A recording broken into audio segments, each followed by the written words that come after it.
여호와의 종 모세가 죽은 후에 여호와께서 모세의 수종자의 눈의 아들 여호수아에게 말씀하여 이르시되 내 종 모세가 죽었으니 이제 너는 이 모든 백성과 더불어 일어나 이 요단을 건너 내가 그들 곧 이스라엘 자손에게 주는 그 땅으로 가라. 내가 모세에게 말한 바와 같이 너희 발바닥으로 밟는 곳은 모두 내가 너희에게 주었노니 곧 광야와 이 레바논에서부터 큰 강 곧 유브라데 강까지 해쪽 속의 온 땅과 또 해지는 쪽 대해까지 너희 영토가 되리라. 내 평생에 너를 능히 대적할 자가 없으리니 내가 모세와 함께 있었던 것 같이 너와 함께 있을 것임이니라. 내가 너를 떠나지 아니하며 버리지 아니하리니 강하고 담대하라. 너는 내가 그들의 조상에게 맹세하여 그들에게 주리라 한 땅을 이 백성에게 차지하게 하리라. 오직 강하고 극히 담대하여 나의 종 모세가 내게 명령한 그 율법을 다 지켜 행하고 우로나 좌로나 치우치지 말라. 그리하면 어디로 가든지 형통하리니 이 율법책을 내 입에서 떠나지 말게 하며 주야로 그것을 묵상하여 그 안에 기록된 대로 다 지켜 행하라. 그리하면 내 길이 평탄하게 될 것이며 내가 형통하리라. 내가 내게 명령한 것이 아니냐. 강하고 담대하라. 두려워하지 말며 놀라지 말라. 내가 어디로 가든지 내 하나님 여호와가 너와 함께 하느니라 하시니라. 아멘.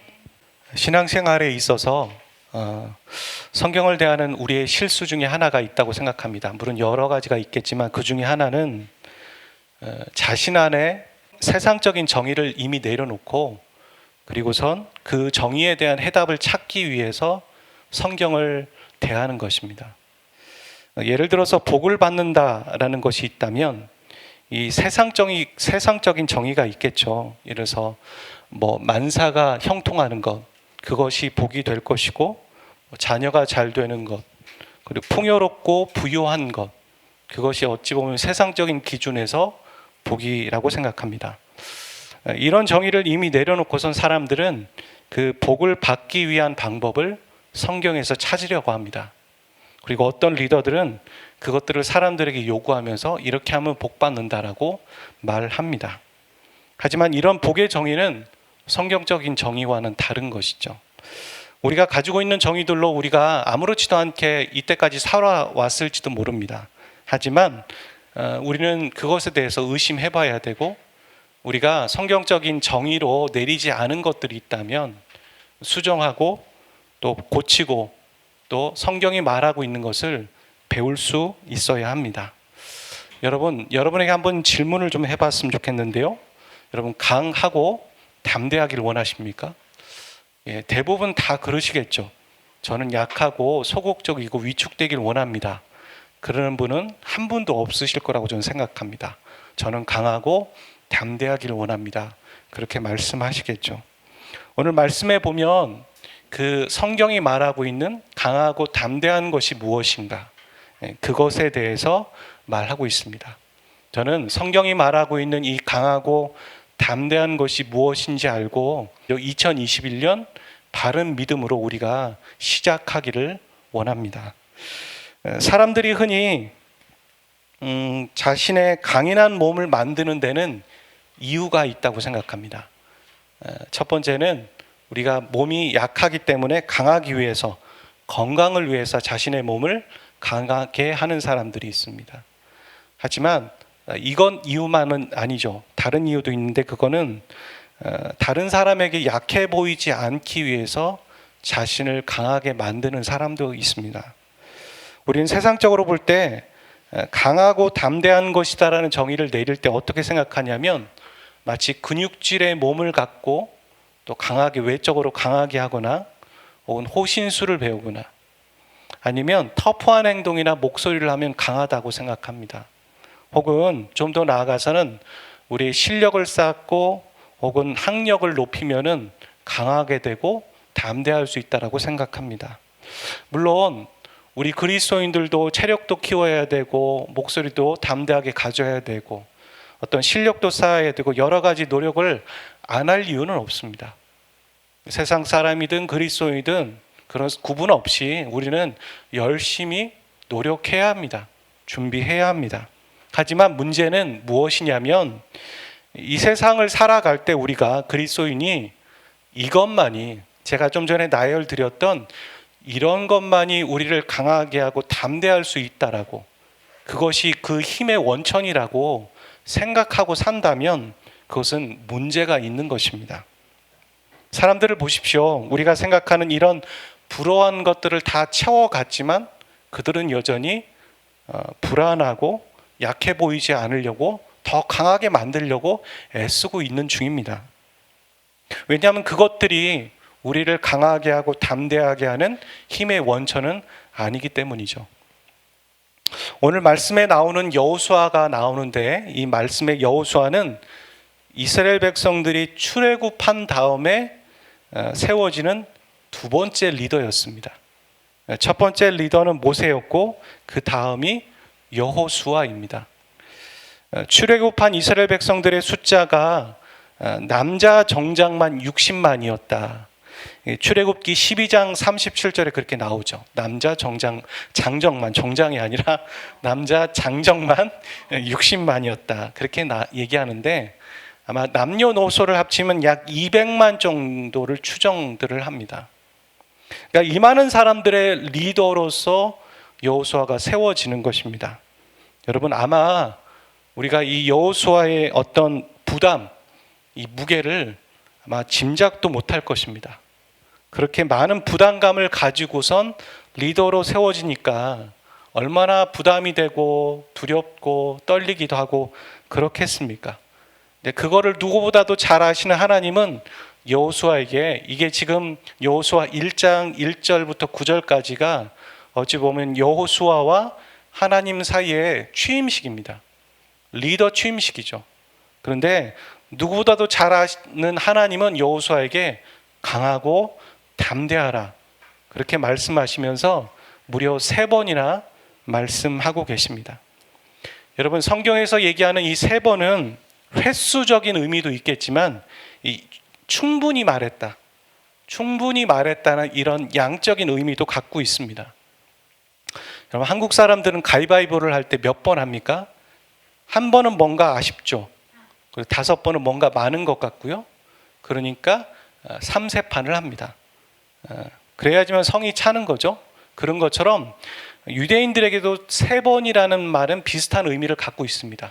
예수님이 3번 시험을 당하시죠, 마귀에게. 그리고 베드로가 3번 부인을 하고, 그리고 그 부인한 베드로에게 예수님은 3번 물으십니다.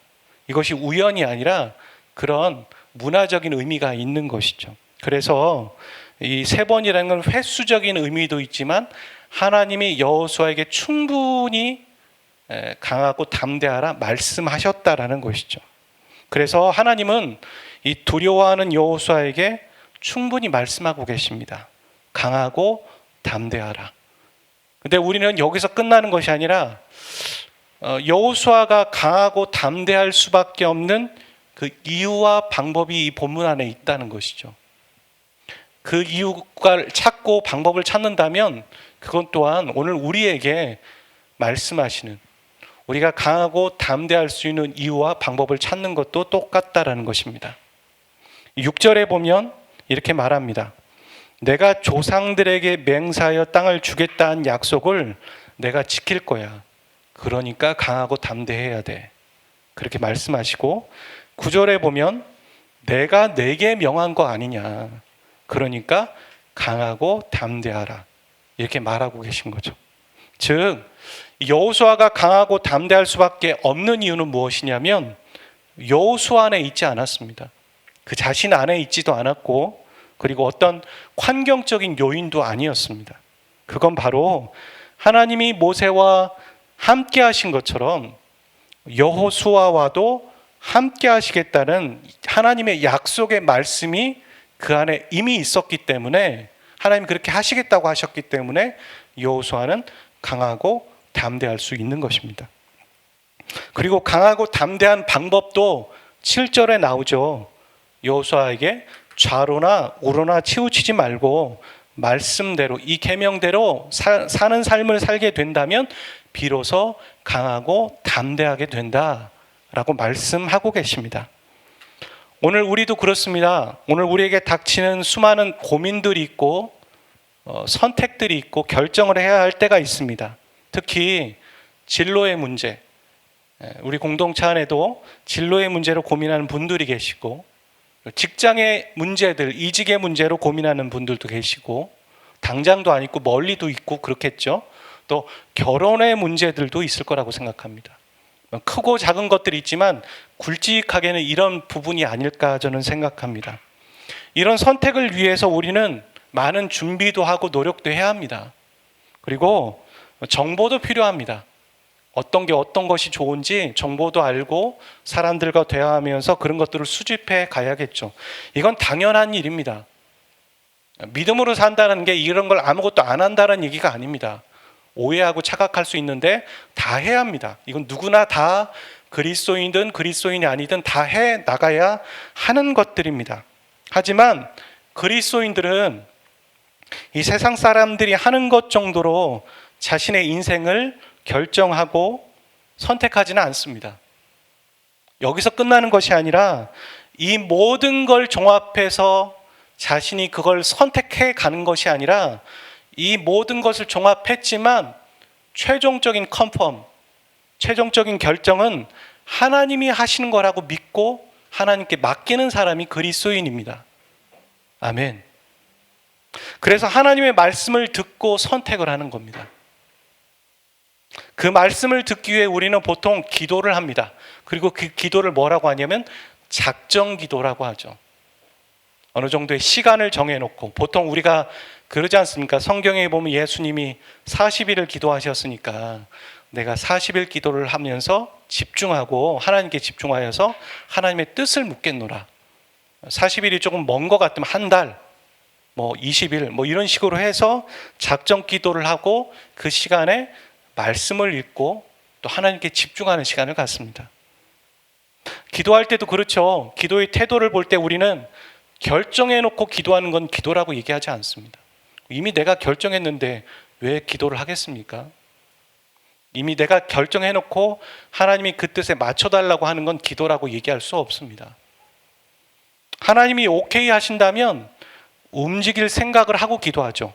하지만 반대로 하나님이 노 하시면 내가 그걸 확실하게 포기하겠다라는 마음으로도 기도하는 겁니다. 그러니까 한마디로 이쪽 저쪽 다 열어놓고 영으로 맞춰놓고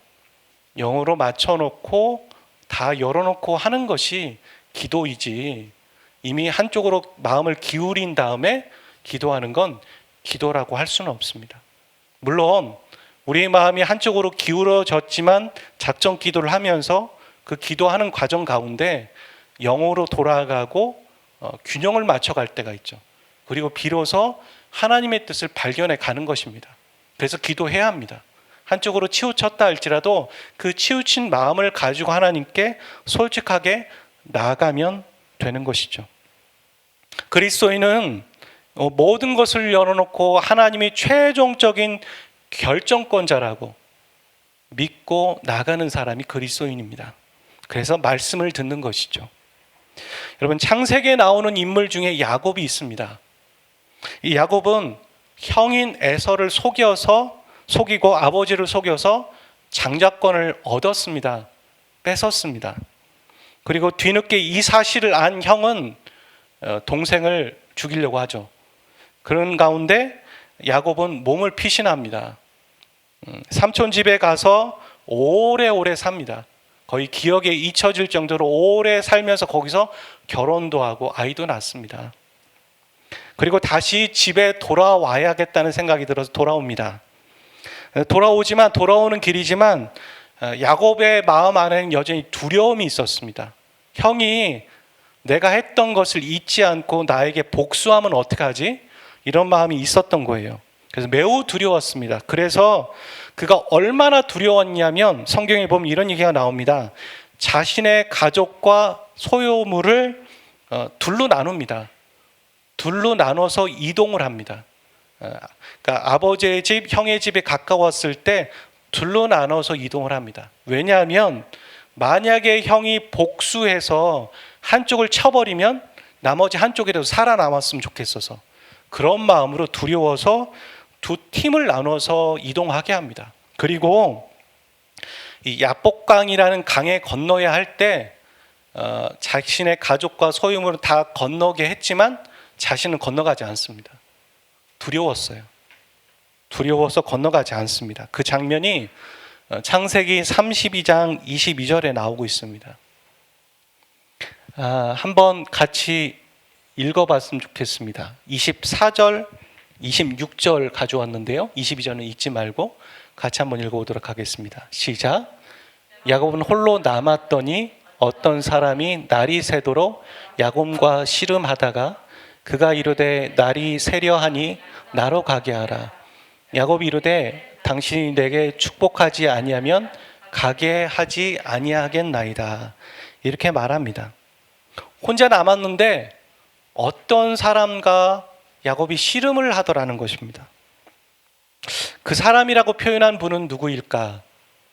물론 어떤 주석에서는 사람, 천사다라고 얘기하고 어떤 주석에는 하나님이라고 얘기하는데 그가 나중에 야곱에게 축복하지 않습니까? 그는 하나님이라고 저는 생각합니다. 야곱이 두렵고 간절함으로 있었을 때 하나님은 야곱을 찾아와 주셨습니다. 그리고 야곱은 하나님을 놓지 않았습니다.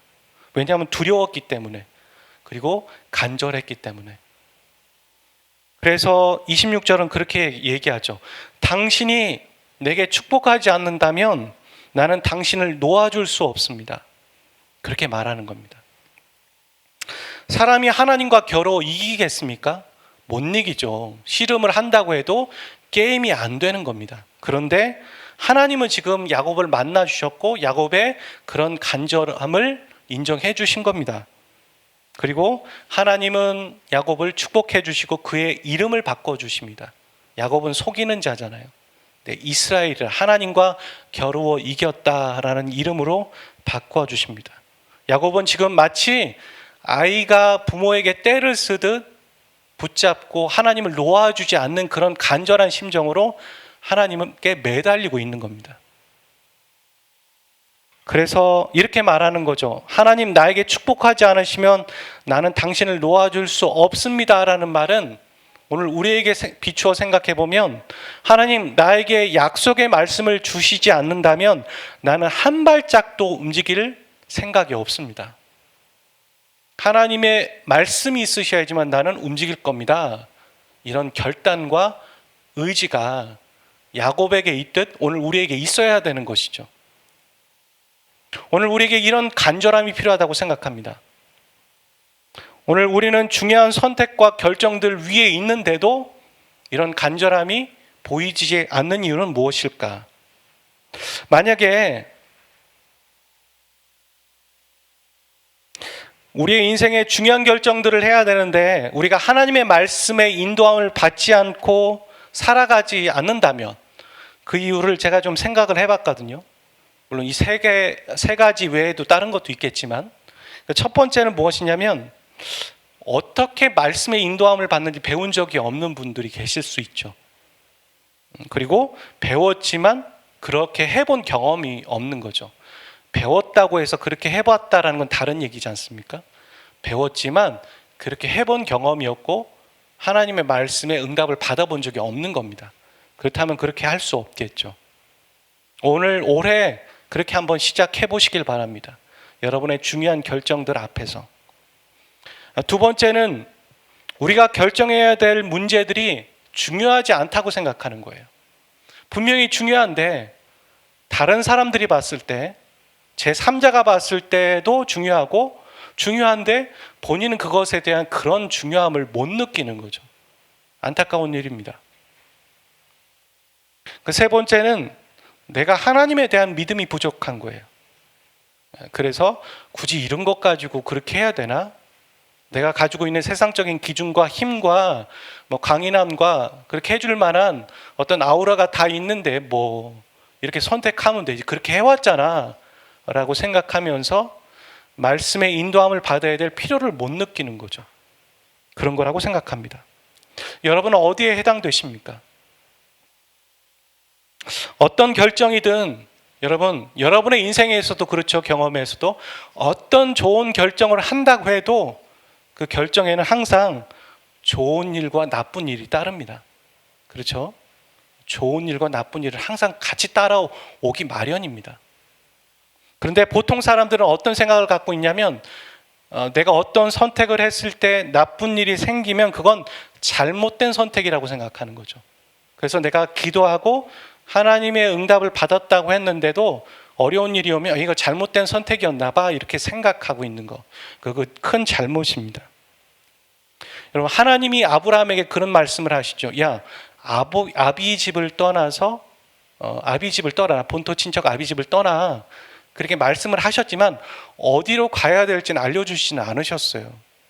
그리고 분명히 하나님의 음성을 쫓아 갔는데 아브라함이 처음 맞이한 경험은 무엇이냐면 기근이었습니다. 성경은 그렇게 말해요. 하나님의 음성을 쫓아도 어려움을 당할 수 있다고, 기근을 겪을 수 있다고. 우리가 하나님의 말씀과 음성을 쫓는다는 게 아무런 어려움도 없는 것들을 경험한다는 얘기는 아니죠. 근데 우리는 가끔 착각할 때가 있는 것 같습니다. 중요한 건 제가 저번에도 말씀드렸지만 하나님이 기뻐하는 선택인가 아닌가, 그것뿐입니다. 환경에 대한 문제가 아니라 하나님이 기뻐하시는 선택인가 아닌가를 찾는 것뿐이지 평탄한 길인가 아닌가를 선택하는 건 아니라는 말입니다. 하나님의 말씀에 따라가는 선택이 하나님이 기뻐하는 선택입니다. 왜냐하면 하나님이 말씀하시면 반드시 하신 말씀을 꼭 이루시기 때문입니다. 오늘 본문에도 2번이나 그렇게 말하죠. 강하고 담대하라. 왜냐하면 너희 조상들에게 내가 이미 약속한 말씀이야. 그걸 이루는 거야. 걱정하지 마. 내가 말했잖니? 이렇게 말씀하시는 거죠. 내가 너에게 말했잖아. 그렇게 말하죠. 신약 성경에도 그러지 않습니까? 예수님이 십자가에 달려 죽기 전과 그 과정들을 보면 하나님이 말씀하신 이 말씀을 내가 응하기 위해서 내가 이걸 한다라고 얘기하시죠. 하나님은 약속하신 말씀을 자신의 이름을 걸고 지켜가시는 분이십니다.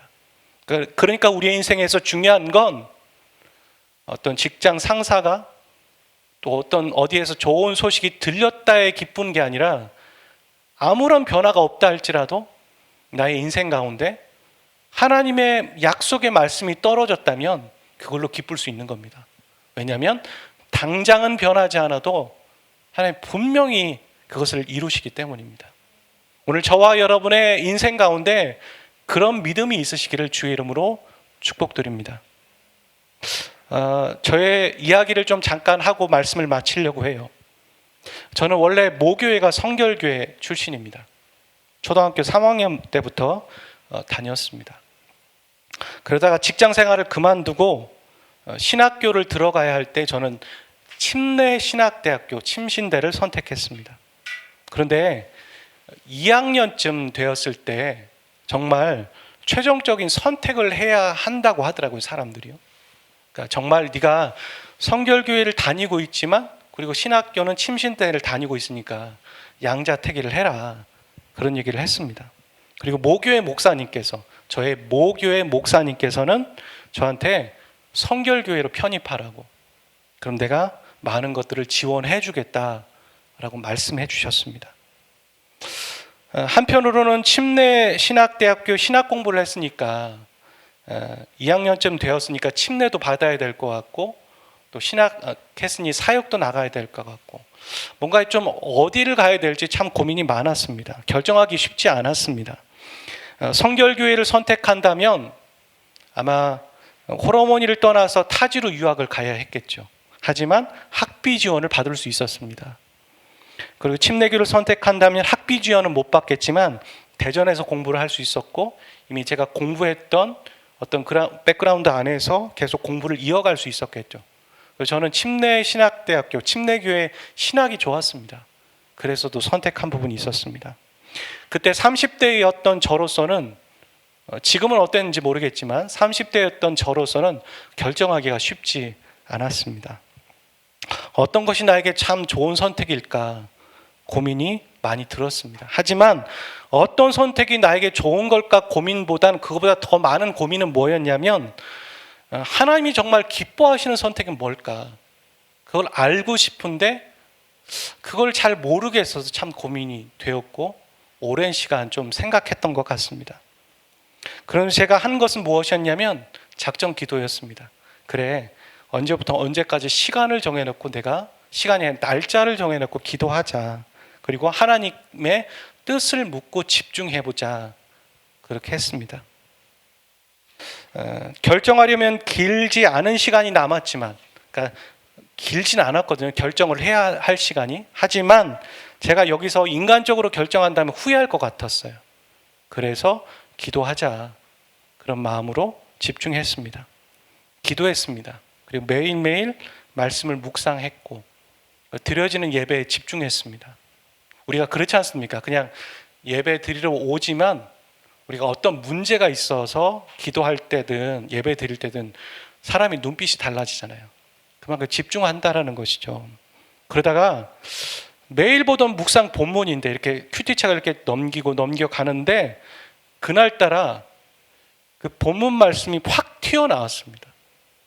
확 튀어 올라왔죠. 그러면서 하나님이 저에게 주시는 말씀이라는 걸 알 수 있었습니다. 그리고 같은 말씀을 이 대학원 채플 때 똑같은 말씀을 하시는 거예요. 어떤 목사님이 설교를 하시는데 본문이 똑같아요. 그리고 또 같은 말씀을 청년대학부 예배 때 그 말씀의 본문으로 목사님이 설교를 하시는 거예요. 같은 날은 아니었지만 이게 순차적으로 똑같은 말씀이 3번이나 저에게 주어졌죠. 저는 그걸 부인할 수 없었습니다. 이거 분명히 나에게 주시는 하나님의 말씀이 맞구나 라고 저는 알 수 있었습니다. 아마 하나님이 헷갈리지 말라고 3번이나 반복해서 저에게 말씀해 주시는 그런 세심한 배려였던 것 같습니다. 그리고 저는 그 받은 말씀 때문에 기뻤고 신기했습니다. 누군가 저에게 물을 수 있겠죠. 아니 그게 어떻게 하나님의 말씀이라고 당신은 믿나요? 라고 얘기할 때 저는 그걸 설명할 수는 없습니다. 이게 이렇고 그거는 이해되는 게 아니라 그냥 알아버린 거죠. 양이 목자의 음성을 듣듯 내 양은 목자의 음성을 들을 수 있는 능력을 이미 갖고 있는 것처럼 그건 부인할 수 없습니다. 제가 다른 사람에게 이 정도로 설명하는 것이지만 그 이상은 제가 설명하기 어렵습니다. 왜냐하면 성령님께서 제 안에서 말씀해 주시는 내적 음성이었기 때문입니다. 그리고 저는 받은 말씀을 읽고 무슨 뜻인지 묵상했습니다. 한두 번이 아니라 충분히 이해하기 위해서 여러 번 오랜 시간 똑같은 본문을 읽어내려가고 묵상했습니다. 여러분들도 그러셔야 합니다. 하나님이 여러분에게 주신 말씀이 있으세요? 혹은 여러분이 뽑은 말씀 카드를 가지고 그것을 내가 하나님이 나에게 주신 표대로 삼고 말씀이라 삼고 한 해를 보내겠다. 그러면 그 본문에 해당되는 전후 문맥을 충분히 살피셔야 합니다. 그러다가 저는 그 본문의 9절 말씀이 떠올랐습니다. 내가 내게 명령한 것이 아니냐 강하고 담대하라 두려워하지 말며 놀라지 말라. 내가 어디로 가든지 내 하나님 여호와가 너와 함께 하느니라 하시니라. 맞습니다. 오늘 본문 말씀을 하나님이 저에게 그때 주셨습니다. 저는 하나님께 그렇게 기도했습니다. 침례교단입니까? 성결교단입니까? 좌입니까? 우입니까? 이렇게 물어봤었을 때 하나님이 저에게 말씀하시길 어디를 가든 좋다. 내가 너와 함께 할게. 이런 말씀을 저에게 주셨습니다. 여러분 기억하셔야 될 게 있는데 모든 하나님의 응답이 항상 이렇게 어디를 가든 좋으니까 그냥 가라 이렇게 말씀하시는 건 아니고 그 이후의 삶에도 하나님은 분명히 저에게 한쪽 길을 선택할 때도 인도하셨지만 이 부분에 대해서는 하나님이 그렇게 말씀하셨습니다. 어디를 가든 내가 너와 함께 할게. 그래서 저는 침례교를 선택했습니다. 선택하고 나서 시간이 지나고 알게 된 것이 있었습니다. 다른 교단보다 침례교단이 작습니다. 다른 교단보다 침례교단이 작다라는 건 사역자로서 사역지를 갈 때가 적다라는 것이죠. 또한 선택하고 난 이후에 다른 교단 어떤 목사님께서 저한테 우리 교단 오라고 풀 서포트 하겠다고 그러시는 분도 계셨습니다. 물론 제가 침례 교단을 선택하면서 어렵고 힘든 과정을 겪었겠죠. 하지만 이런 여러 가지 이유들이 있었겠지만 한 번도 저는 두렵지도 않았고 제 선택을 후회하지도 않았고 내가 왜 그랬을까? 이런 생각을 해본 적이 없습니다. 한 번도. 단 한 번도. 내가 잘못 선택한 거 아니야? 이런 생각해 본 적도 한 번도 없습니다. 왜냐하면 제가 제 의지로, 제 감정으로, 또 제 조건으로 선택한 것이 아니라 하나님이 저에게 허락해 주신 말씀으로 선택했기 때문에 저는 후회가 없고 이 말씀처럼 하나님이 저와 함께 하시겠다고 약속해 주셨기 때문입니다. 이것입니다. 오늘 우리의 인생에도 중요한 결정과 기로에 서 있었을 때 우리는 손쉬운 것을 선택합니다. 손쉬운 방법들, 내가 할 수 있는 방법들, 보기 좋은 것들. 마치 롯이 어디를 선택할까 아브라함이 제안했었을 때 롯이 하나님의 동산과 같은 그 소돔과 고모라를 선택하는 것처럼 당장 보기에 좋고 유익하고 합당한 것들을 선택할 수도 있습니다. 하지만 그것이 정말 하나님이 기뻐하시는 선택이라면 거길 가야겠죠. 소돔과 고모라라 할지라도 악을 골짝 빈들이라도 가야 하겠죠. 하지만 하나님이 기뻐하시는 선택이 아니라면 멈출 수 있어야 되는 것입니다. 과연 오늘 우리는 우리의 중요한 결정과 기로와 선택 앞에서 어떤 선택을 하고 계십니까? 그 선택의 동기는 무엇입니까? 오늘 저와 여러분이 하나님의 말씀의 선택으로 따라가시고 그 말씀의 인도함을 받는 인생 되시길 바랍니다. 그 말씀의 인도함을 받는 2021년 한 해가 되시기를 주의 이름으로 축복합니다. 여러분, 말씀의 인도함을 받으면 흔들리지 않을 수 있습니다. 말씀의 인도함을 받으면 후회하지 않습니다. 말씀의 인도함을 받으면 뒤를 돌아보지 않습니다. 하지만 말씀의 인도함을 받지 않으면 다 후회하고 흔들리고 내가 왜 그랬을까 혼란스러워합니다. 그런 대표적인 말씀이 오늘 본문에 오늘 시편 1편에 이런 얘기가 있습니다. 여러분, 성경이 말하는 복은 부유하거나 못 살거나 반대도 아닙니다. 그 복은 무엇이냐면 하나님의 말씀을 주야로 묵상하고 그 말씀이 달다고 생각하여 그 말씀과 함께하는 자가 복 있는 사람입니다. 모두가 복 있는 사람 되시기를 주의 이름으로 축복합니다. 그리고 그 반면에 여기서 뭐라고 4절은 뭐라고 하냐면 악인들은 그렇지 않다라는 겁니다. 악인들은 하나님의 말씀에 인도함을 받지 않습니다. 그럴 필요를 못 느낍니다. 근데 그 결과는 무엇이냐면 오직 바람에 나는 겨처럼 바람이 불면 일로 갔다가 또 바람이 불면 저쪽으로 갔다가 여기 갔다 저기 갔다 갈피를 못 잡고 혼란스러워하고 두려워하고 걱정하는 것이 바로 악인들의 모습이라는 것입니다. 우리는 다 의인이 되기를 원하죠. 누가 악인 되기를 원하겠습니까? 그런데 왜 여러분들은 의인의 선택을 하지 않으십니까? 왜 복 있는 사람의 선택을 하지 않으려고 하십니까?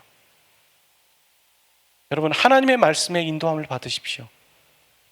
오늘부터 여러분에게 중요한 문제가 있다면 그 문제를 가지고 오늘부터 기도하십시오. 내가 작정 기도하겠노라. 내가 기도에 집중하고 말씀을 묵상하고 하루도 빠지지 않고 그리고 내가 예배에 집중하여 하나님이 나에게 정말 뭐라 말씀하시는지 듣겠노라. 그렇다면 하나님 꼭 저에게 말씀하신 방법이 아니라 여러분에게 필요한 방법, 여러분의 기질에 맞는 방법으로 여러분에게 알려주실 것입니다. 여러분의 인생이니까 다른 사람을 통해서가 아니라 여러분에게 최우선으로 말씀하시고 안내해 주실 것입니다. 그 음성을 듣고 후회 없는 한 해와 인생 사시기를 주의 이름으로 축복드립니다. 아멘. 주의 나라가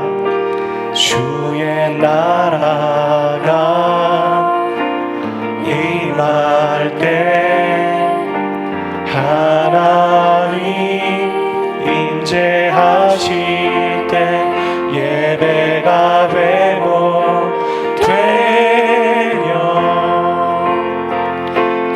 목적을 이뤄나네. 전능하신 주, 전능하신 주, 영원하신 능력의 통치자, 자유가 선포되어 주 백성 돌아오네.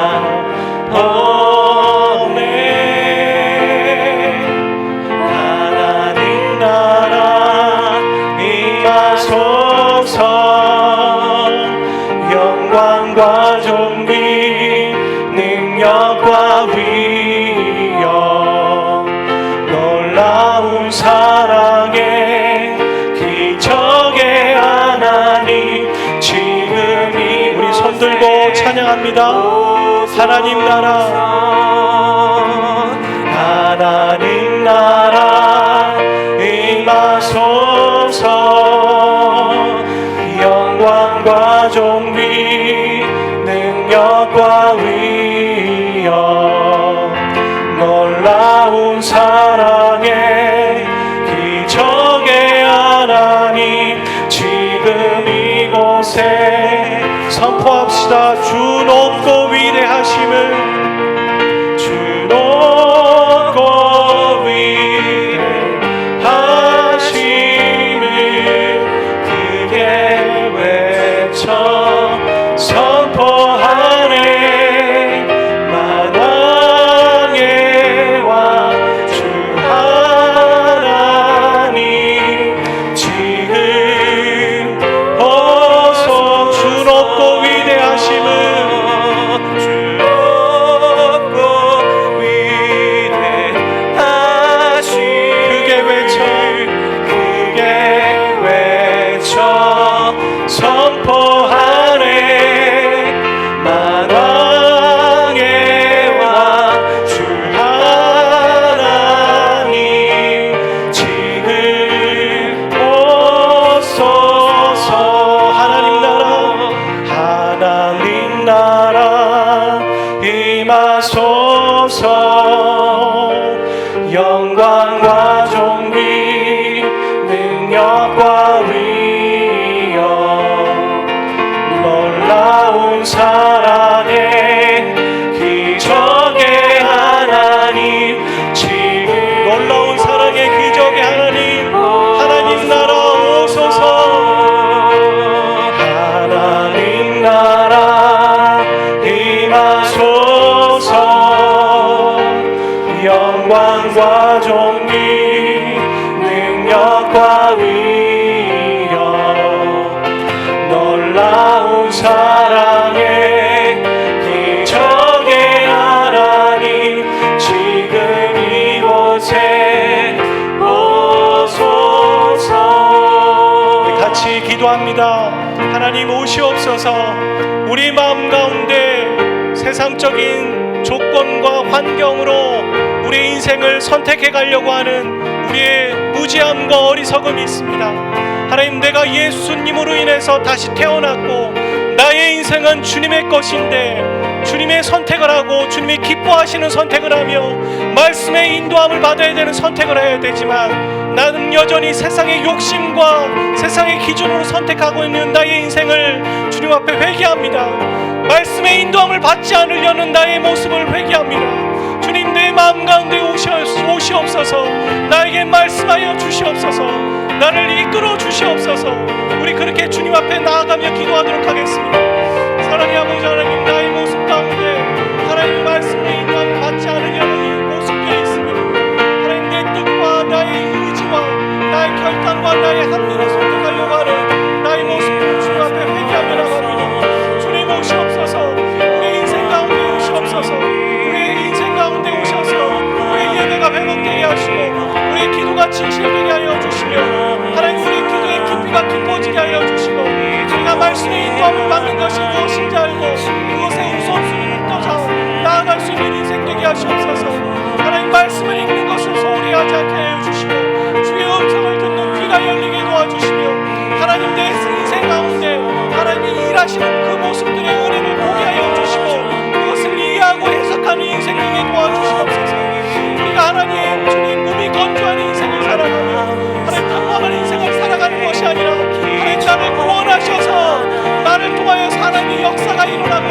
나를 통하여 하나님의 생명의 역사가 일어나기를 원하시는데 여전히 나는 하나님 나의 원함과 나의 욕심과 나의 하나님 뜻과 거부되는 인생을 살아가며 그의 죄를 기뻐하는 인생을 살아가는 나의 모습들을 회개합니다. 주님, 내 삶 가운데 새로운 역사가 일어나게 하시고 내 삶 가운데 하나님이 원하시는 주님, 내가 인위적인 것이 아니라 사람이 만드는 것이 아니라 하나님 정말 원하시는 새 역사가 내 삶 가운데 일어나게 하시옵소서. 하나님의 나라 임하시옵소서. 성령 하나님 임하시옵소서. 성령 하나님 온전히 나를 주장하여 주시옵소서. 하나님의 나라가 나의 삶 가운데 임하게 하셔서 하나님 나의 입술이 새로워지게 하시고 나의 기도가 새로워지게 하시고 나의 예배의 깊이가 새로워지게 하시고 나의 찬양이 새로워지게 하시옵소서. 하나님 놀라운 기적의 하나님 지금 이곳에 오셔서 나의 마음을 만져주시고 나를 새롭게 하여 주시옵소서. 나를 새롭게 하여 주시옵소서. 나의 가이르스 예르스 나의 예르스 예르 칼레 예르스 예르 예르스 나의 로쿠스 예르 칼레 예르스 예르 예르 코스 예르 오스 예르 칼레 예르 벌레 예르스 오스 예르 칼레 예르 벌레 예르 칼레 예르스 하나님은 예르 칼레 예르스 예르스 오스 예르 칼레 예르 벌레 예르스 오스 예르 칼레 예르 벌레 예르 칼레 예르스 오스 예르 칼레 예르 벌레 예르스 나의 로쿠스 예르 벌레 예르 칼레 예르 주님 하나님 자매에게 하나님 그 형제에게 하나님 새로운 역사를 허락하여 주십시오. 정말 인위적인 것이 아니라 사람의 힘이 아니라 사람의 힘의 의지가 아니라 하나님의 역사가 무엇인지 경험하게 하여 주십시오. 하나님 역사하시고 하나님 인도하시는 기도가 무엇인지 하나님 역사하시는 찬양이 무엇인지 말씀이 무엇인지 우리는 그것을 경험하게 하셔서 인간적인 것들로만 하나님 앞에 나가지 않게 하시옵소서. 영으로 나게 하시옵소서. 영의 인도함을 받으며 나가게 하시옵소서. 영의 인도함이 무엇인지 우리로 알게 하시옵소서. 이 하나의 주님 믿음으로 나가게 해주십시오. 믿음으로 나가는 것이 무엇인지 성령 하나님 우리에게 깨닫게 하십시오. 믿음으로 나가고 믿음으로 살아가는 것이 무엇인지 영의 인도함을 받으며 살아가는 것이 무엇인지 우리로 알게 하여 주십시오. 이성과 합리로 떨고 뭉쳐진 우리 인생을 주님 성령으로 파하여 주시고 깨뜨려 주시고 주님 우리를 정말 성령의 사람으로 하나님의 성령의 인도함을 받는 사람으로 주님 살아가게 도와주십시오. 하나님 도와주십시오. 결코 우리의 인생이 우리의 의지로만 살아갈 수 없습니다. 결코 우리의 힘으로만 살아갈 수 없습니다. 우리의 합리와 이성으로 살아갈 수 없습니다. 하나님의 영의 인도함을 받아야 될 터인데 우리가 주님 그렇게 살아가는 것이 무엇인지 우리의 중요한 인생들 진로와 비전과 하나님 선택의 기로와 결혼의 선택과 직장의 문제들 앞에서 하나님 우리가 결코 다시 한번 똑같은 실수와 똑같은 일을 반복하지 않게 도와주시고 영의 인도함을 받으며 주님 기도로 나가게 하시고 하나님께 집중하는 인생 살아가게 도와주시고 하나님 야곱이 나는 결코 하나님의 손을 놓을 수 없다라고 얘기하는 그 간절함으로 하나님 앞에 나가는 인생들이 되어주십시오. 주님 도와주십시오. 주님 끌어주십시오. 인생을 도와주십시오. 내 삶을 도와주십시오.